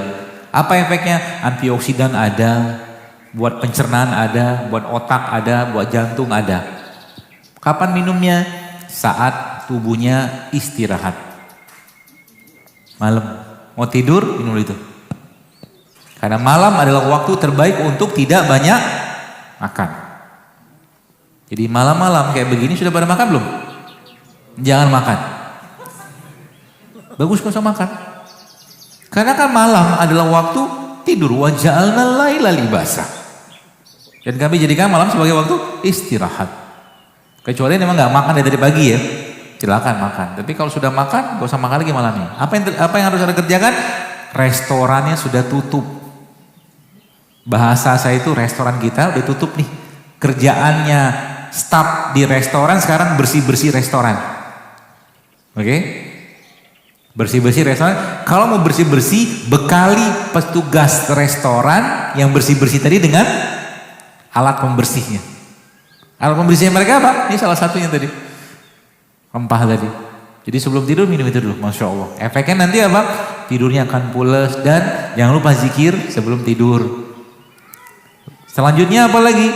Ya, bangun malam. Jangan lupa bangun malam. Paksain Pak Bu, paksain, serius. Bangun malam tuh ya, kalau boleh saya katakan, kalau kita setelah ceritanya hidup saya kayak begini, mau terbebas, mau jauh dari kanker, mau jauh dari penyakit degeneratif, seperti contohnya apa? Stroke, darah tinggi, kencing manis, seperti itu ya. Bangunlah malam. Itu waktu terbaik tubuh kita untuk meregenerasi sel malam itu. Ya, simpel sebenarnya. Ya, ada rempah, ada rimpang. Satu lagi ini, ya mungkin terakhir sebelum tanya, ini nih, tempe. Ya, jangan lupakan mereka ini. Ya. Tempe merupakan salah satu makanan paling sehat untuk pencernaan kita. Ya, pagi-pagi boleh makan tempe, boleh. Ya, caranya gimana? Potong aja tempe, celupin madu.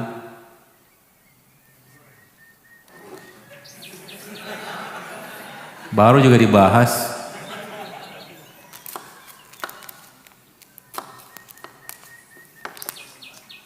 Ini gak mentah, kan kedelainya udah direbus. Gak tahu? Saya gak tahu. Ya tanya sama abang-abang yang jual tempe itu. Kedelainya udah direbus. Jadi kalau makan tempe begini, Masya Allah kan kayak roti. Masya Allah. Begitu. Caranya gimana makannya? Buka mulut. Bismillah. Makan.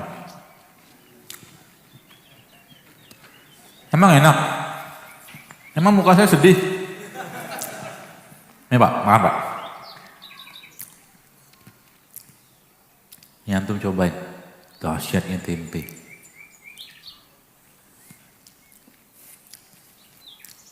Ini maaf. Langsung dimakan. Enak?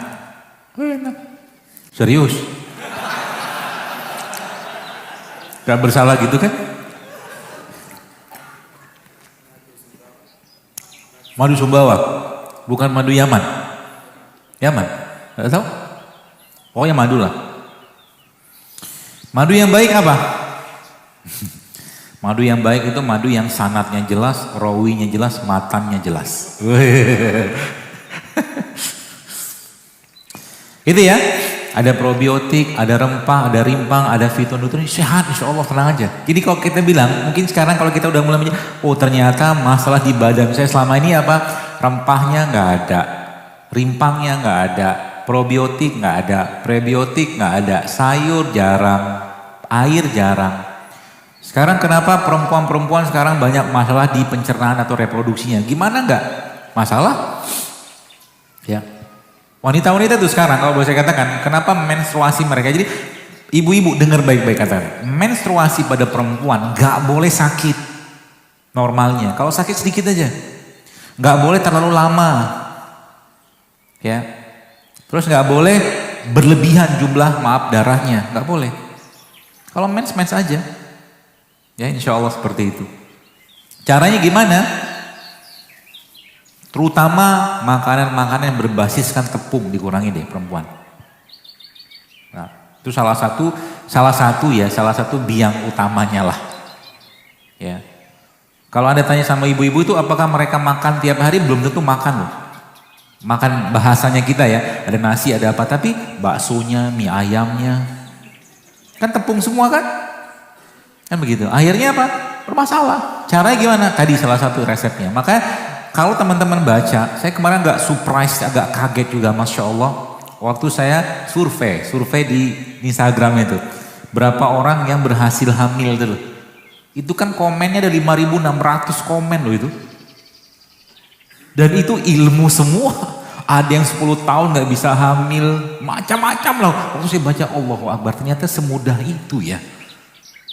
Semudah tuh. Ada yang yang saya suka tuh apa? Yang saya suka, dok, kata dia begini. Saya kemarin ketemu di Surabaya. Di Bandung, maaf. Ada bapak-bapak dari Lombok. Dia nyapa saya, Ustaz, ya, Assalamualaikum, Terus saya bilang, saya lagi program hamil nih. Kata dia, alhamdulillah, saya bilang, barakallah, saya bilang, semoga berkah, lancar, Allah mudahkan semua. Dan sekarang saya sudah mulai rutin berpuasa. Itu yang saya kejar. Paham ya? Jadi sebenarnya yang kita butuhkan sekarang, ya, bukan mereka ini gitu loh.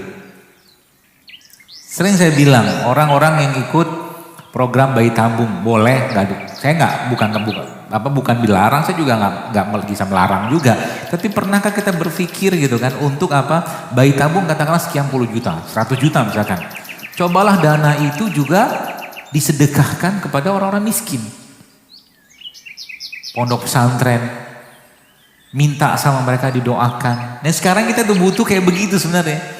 Yang kita butuhkan apa? Bagaimana kolbu kita itu terikat sama Allah. Dan apa susahnya bagi Allah memberikan anugerah kehamilan sebenarnya?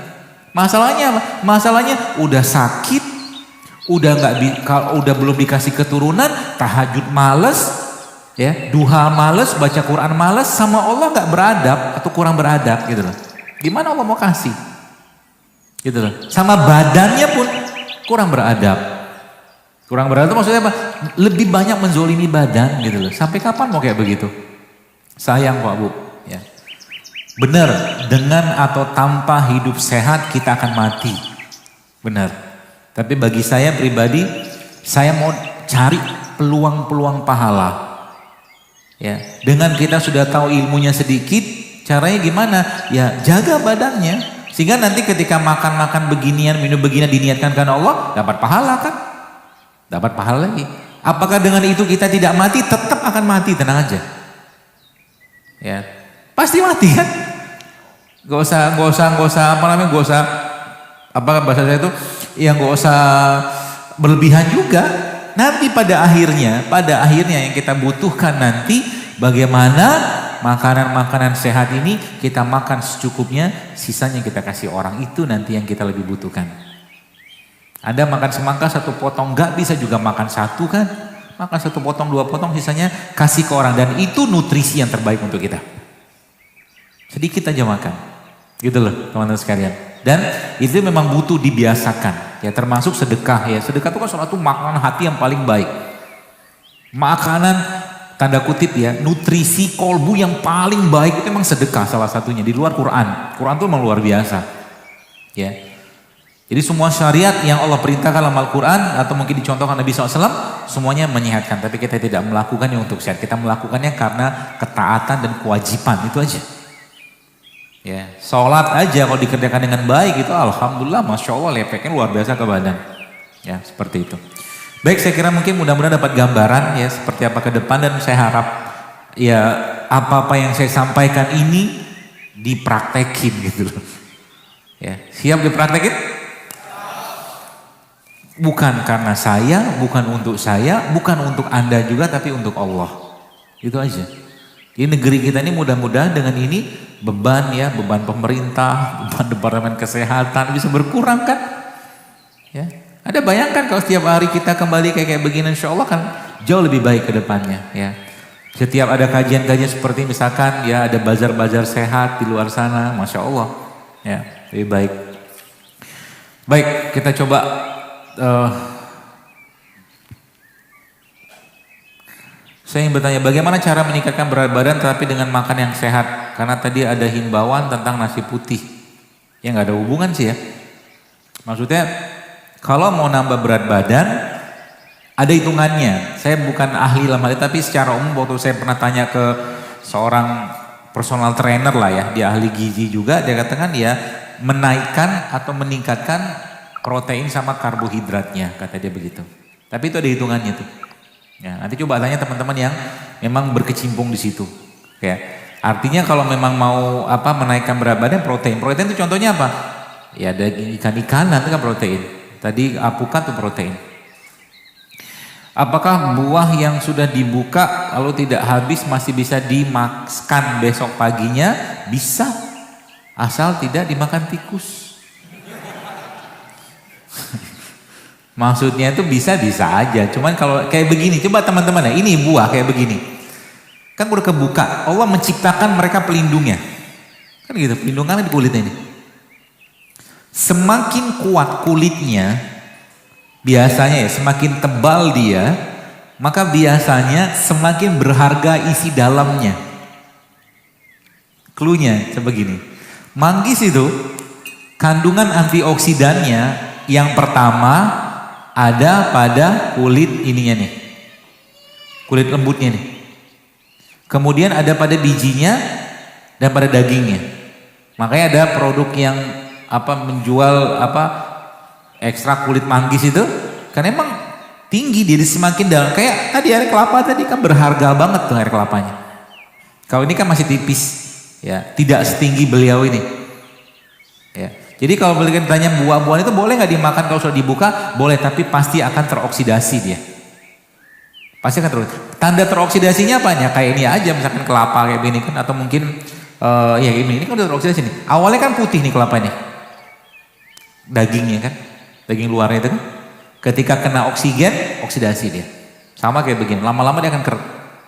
Tapi ini jauh lebih baik ya daripada nggak makan buah sama sekali.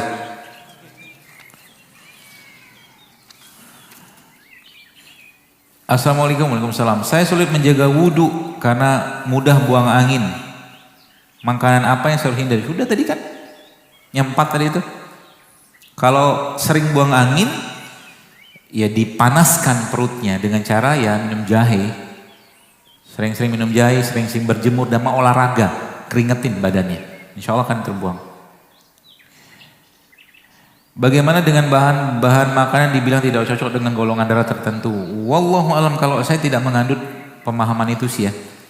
Karena kalau pakai pemahaman itu repot kita. Kalau golongan O harus makannya ini, golongan A ini, B ini, repot. Kalau saya sih, makannya semuanya, tapi jangan berlebihan gitu jadi. Gak usah menyulitkan diri. Apakah boleh, saya pradiabetes, apakah boleh minum madu? Boleh, asal jangan banyak-banyak. Ya. Dosis terbaiknya termasuk ini juga boleh, air kelapanya. Ya. Dosis terbaiknya seperti apa? Atau dosis terbaiknya gimana? Mulai dari 1 sendok aja sebelum tidur. Waktu tidur minum madu, waktu tidur, sebelum tidur minum madu. Kalau tekanan darah tinggi apakah bisa disembuhkan? Insya Allah bisa, gak mungkin gak. Likulidain dawaun. Setiap penyakit pasti ada obatnya. Tenang aja. La taqnatu min rahmatillah. Yang berputus asa. Ya, jangan rahmat Allah. Dari rahmat Allah. Pasti bisa. Air kelapa tadi tuh bisa tuh. Air kelapa muda itu tiap hari minum 1 gelas insya Allah bisa menurunkan tensi. Sehat atau tidak menggunakan ala-ala masak zaman sekarang yang matang walau tidak menggunakan minyak? Maksudnya ala-ala masak apa ya? Sehat atau tidak menggunakan alat-alat masak zaman sekarang yang matang walau tidak menggunakan minyak? Ya nggak pakai minyak ya nggak apa-apa. Di oven itu kan nggak pakai minyak. Ya, boleh aja. Tapi kalau saya yang kayak alat masak dari teflon itu saya sarankan sih jangan deh. Teflon. Ganti aja dengan stainless steel. Atau keramik atau yang kaca atau beling. Bagaimana jika sudah tua, udah 40 tahun, suka minum air kelapa muda? Baguslah. Gak apa-apa. Ya, gak masalah. Tidak ada kemutlakan dalam hal ini gitu loh. Gak ada kemutlakan. Jadi tenang aja. Apa obat untuk menderita tiroid? Pernah saya tulis di feed nggak salah, hashtagnya resep tiroid JSR. Resep tiroid JSR. Dan salah satu makanan terbaik untuk orang-orang yang tiroid adalah bukan makanan. Minyak paling baik untuk orang tiroid itu adalah minyak kelapa, TCO itu loh. Bisa diminum itu. Termasuk ini juga bisa. Pada penderita tiroid sudah beberapa kali opname karena kaliumnya drop. Kalium bisa Anda support dengan ini. Dengan pisang sama kurma. Di blender. makan. Itu bisa mensupport atau suplemen kalium yang baik insya Allah.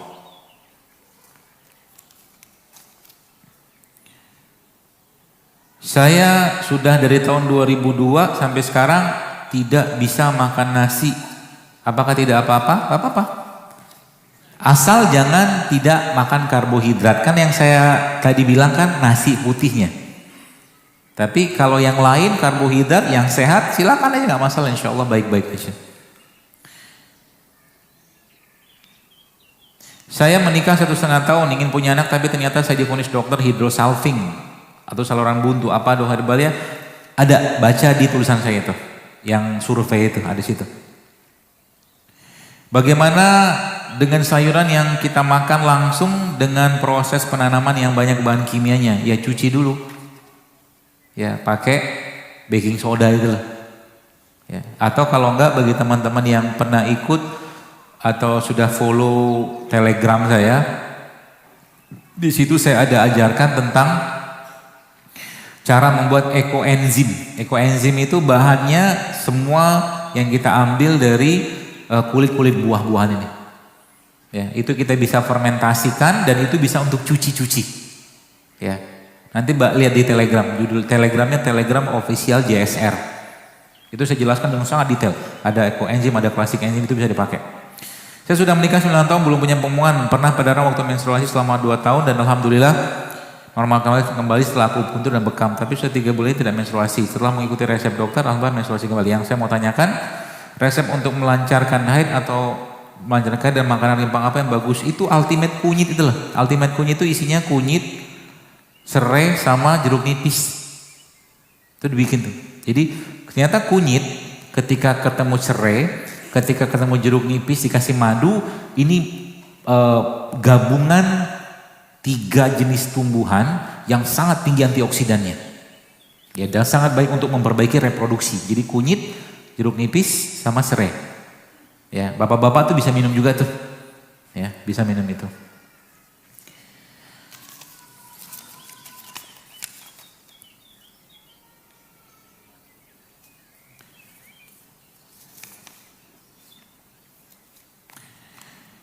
Saya merupakan salah satu pengurus rumah singgah pasien di Surabaya. Kebetulan pasien rumah singgah kita di sini juga mengidap kanker nasofaring dan juga tumor. Mungkin ada tips untuk pasien kita, apakah boleh mereka dibekam? Boleh banget. Boleh. Sangat baik untuk dibekam, terutama pada tanggal-tanggal yang disebutkan dalam hadis, yaitu tanggal 17 atau 19 atau 21.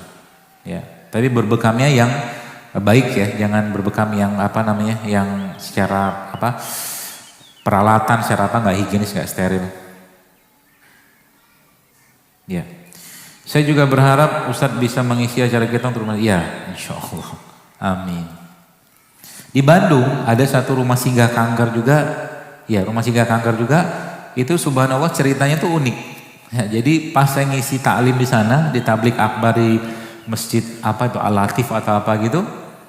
Yang punya restoran nyamperin saya, ya, bukan yang punya restoran, manajer nyamperin, dia katakan, dokter kami ada restoran gini-gini. Oh alhamdulillah, saya masya Allah, alhamdulillah. Akhirnya saya berkunjung ke restoran tersebut dan sekarang restoran itu setiap 1 minggu itu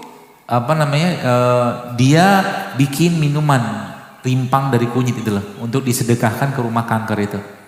Ya, hal sederhana tapi ya masya Allah saya katakan bentuk kepedulian kita. Ya, apa mahalnya kunyit kan, modal 20.000 gitu kan. 1 tahun aja Indonesia ini baru sekalian 140 miliar kita beli obat untuk atau belanja obat untuk TBC. Ya, padahal kalau kita kembali ke mereka ini efeknya jauh lebih baik menurut saya. Ya, kerimpang rempah seperti itu, obat semua. Gak sia-sia, pasti ada lihat begini nih, jangan sekedar lihat ini kunyit, ini jahe, ini lengkuas, jangan. Tapi katakan Rabbana ma khalaqta hadza batila subhanaka faqina azabannar. Ini ciptaan Allah semua. Maka kalau ada orang tanya ke saya, dokter maaf, amankah minum kunyit gitu kan? Pertanyaan yang buat saya itu agak-agak ngeselin. Kenapa ngeselin? Siapa yang menciptakan mereka ini? Allah yang menciptakan. Belum ada sejarahnya penduduk Indonesia keracunan, makan kunyit, minum jahe, betul? Sampai akhirnya mereka-mereka ini dioplos dengan steroid. Nah begitu ceritanya, jamu-jamu tuh. Yang di Cilacap segala macam itu. Tapi kalau mereka sendiri dan gak ada ceritanya, kita sudah ada feeling.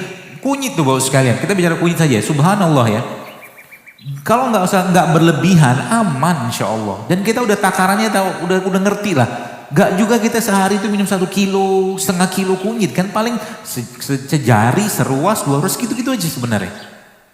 Aman insya Allah karena udah ibarat kata bahasanya itu Allah sudah memberikan feelingnya, ilhamnya ke kita. Insya Allah aman. Ya, jangan khawatir seperti itu. Ya, maka sebagai pesan terakhir saya bahwa sekarang mari kita ikhlaskan niat kita untuk hidup sehat ini sebagai bentuk ketaatan, rasa syukur kita kepada Allah atas nikmat badan yang luar biasa sehingga ibadah lebih baik nanti ke depan, lebih sehat, lebih nikmat ya untuk beribadah. Dan ingat, ketaatan atau kesehatan adalah buah dari ketaatan kita kepada Allah. Orang yang taat pastinya sehat. Gak mungkin dia mau makan yang tidak halal, gak mungkin dia mau makan yang berlebihan, gak mungkin dia makan yang tidak baik, yang tidak thayyib, gak mungkin. Itu kuncinya. Maka sehatnya kita saat ini harus mampu menjadikan kita lebih taat kepada Allah. Kalau seandainya kesehatan tidak mampu menjadikan kita lebih taat kepada Allah, maka mungkin sakit lebih baik. Dengan itu Allah gugurkan dosa. Tapi kan sayang, mendingan sehat aja terus, banyak ibadah, banyak bersyukur, ya, menjaga badan seperti itu. Saya kira mungkin begitu, mudah-mudahan bermanfaat dan wallahu a'lam bishawab. Mohon maaf kalau ada yang salah yang saya sampaikan. Semoga Allah ridhoi, Allah berkahi majelis kita ini dan semoga Allah jadikan kesehatan ya dalam diri kita itu sebagai bentuk rasa syukur ya, tanggung jawab kita dengan nikmat badan yang sempurna. Wallahu a'lam bishawab. Subhanakallahumma bihamdika asyhadu an la ilaha illa anta astaghfiruka wa atubu ilaik. Assalamualaikum warahmatullahi wabarakatuh.